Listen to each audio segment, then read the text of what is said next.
And give me a second here to just share my screen. And what we're going to be talking about today, specific to ratios, is talking about what's called an equivalent ratio. Okay, so an equivalent ratio, we're just going to go through one example here, right? It's looking at a similar situation, but maybe we're changing the variable that we're talking about a little bit. So like, for example, the first thing that we're going to take a look at is a credit card company gives points back on dining, gas, and groceries. Okay, very realistic thing to happen for a credit card company. So what we might look at is changing maybe the amount of money that you spend and seeing how that affects the points, right? So that's what a ratio is. A ratio is comparing two different kind of variables and two things that exist in the same situation, right? It might be, the ratio of guys to girls in a class, right? And then we might look at some different situations with that. These are just some examples that you might see out in the real world. Okay. The tables for each of these situations are going to be shown. And what we're going to try and determine is, well, what is the ratio from points to money, or from, money to points? And then trying to determine based off of that, what should be our missing number in that table. Okay. And you're going to see examples on your ALEKS homework assignment, possibly on your knowledge check later this week too, where this might arise. So all you need to do is take a look at the table, see if there's a common ratio, see if there's a common theme between the difference in those numbers, okay? And remember, ratio is division. So you're not going to be adding or subtracting those numbers, you're going to be dividing each of them, seeing if you can get a constant number, and then using that number to help you find the missing piece of your table, okay? So with that being said, all right, I might just do the dining aspect on my own here, so we can kind of get an idea of what this is going to look like. And then from that, hopefully we'll be able to determine the rest of the tables that we move on from, okay? So again, just to read the situation, a credit card company gives points back on dining, gas, and groceries. The tables show the points rewarded based off of money spent. So you spend some money, you get some points back, okay? For the dining table, okay? If you spend $2, you get 16 points. If you spend $4, you get 32 points. If you spend $7, you get 56 points. And the question that's being asked of us is, well, how much do we need to spend in order to get 72 points? Okay. Well, does anybody see a common theme here, maybe between these numbers? Is there a multiple that I can multiply each of these money amounts by to get the number up top?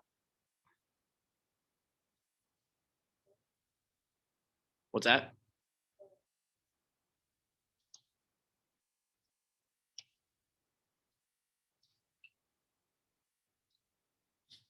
Let's see somebody in the chat. Iris said 8, and that's correct, right? If you look across this table, 2 times 8 gives you 16. 4 times 8 gives you 32. 7 times 8 gives you 56. So now we're going to look for a number for our missing one. That number times 8 has to give me 72. Another way you could have thought about this was 16 divided by 8 gives me 2. 32 divided by 8 gives me 4. 56 divided by 8 gives me 7. So what's 72 divided by 8? 9, right? And that's my missing number.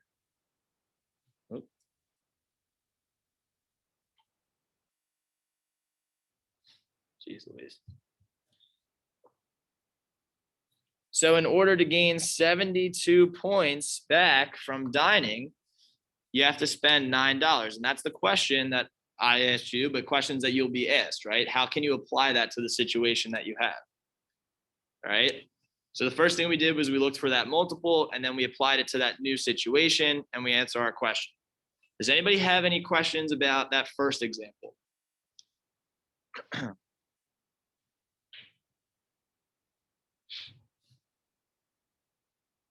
Okay. Let's take a look at the next example. And hopefully this time this could be a little bit more collaborative, right? We're going through the same process. Now we're looking at it for gas. So same situation, right? They're getting points for the amount of money they spend. So for every dollar you spend, you get 5 points. $3, you get 15 points. $5, you get 25 points. $8, they're asking us, well, if we spend $8, how many points should we get back? So we're kind of going the opposite way in comparison to what we were doing with dining. But the same question applies. For however many points, what's the multiple there, right? For dollars to points. What am I multiplying each of these by? What am I dividing each of these by?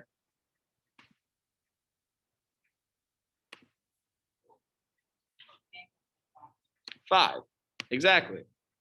Good job, Emmanuel. So if I spend $1, 5 times that gives me the 5 points. $3, 5 times that gives me the 15 points. Or again, you can think about 5 divided by 5 gives me 1. 15 divided by 5 gives me 3. 25 divided by 5 gives me 5.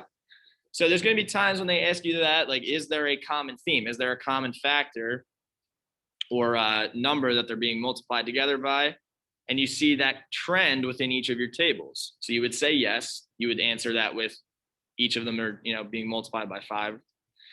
And then the question we have to ask ourselves, they'll follow up with, how many points would you get for an $8 purchase? So if you spend $8, how many points would you receive?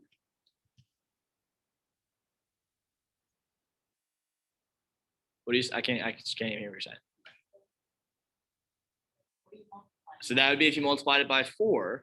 We're multiplying each of these by 5. So essentially what's 8 times 5? What's that?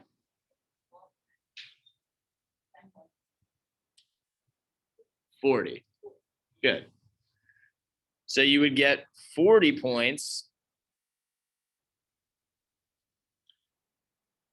for an $8 purchase. Again, you're just using, you see it's 1 times 5, 3 times 5, 5 times 5. So you're going to do 8 times 5 to get to 40. Okay. Any questions about the second table there?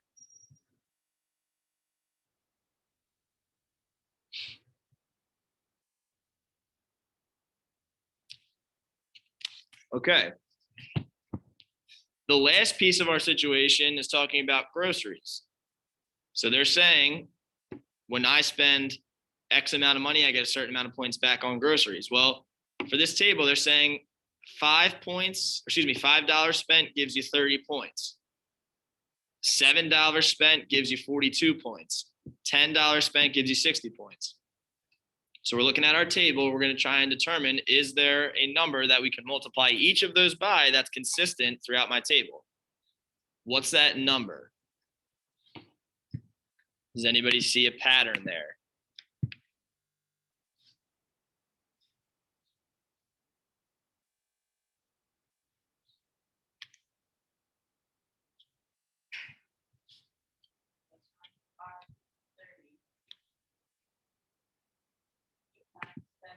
Six, right?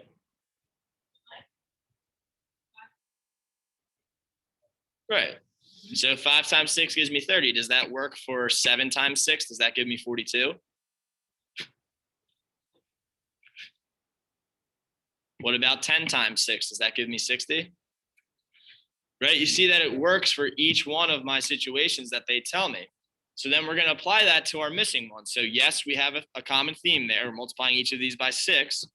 So then we have to ask ourselves, well, if we spend $20, how many points would we get back?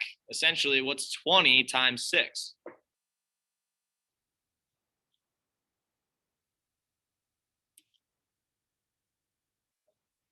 $120. Good. So how many points would you get back from a $20 purchase? 120 points. Okay. So that's how your ALEKS assignment, and even on the knowledge check, that's what that's going to look like. So try and find that common theme. What's the number they're multiplying each of these by or dividing by?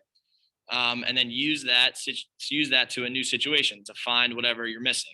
How many points are you getting back? How much money do you need to spend, right? Certain situations that might arise based on the question that's being asked of you. Okay. Does anybody have any questions about what we covered with this example today, using tables and equivalent ratios to help us answer certain questions?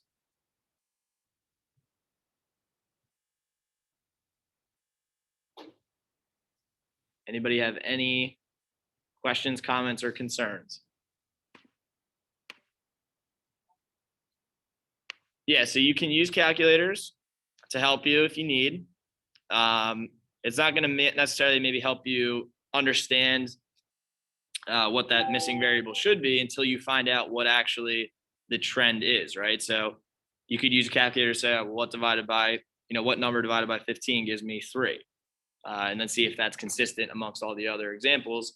And then use that again. You can use calculator to help you then find what the missing answer should be. Okay. Any other questions, comments, or concerns?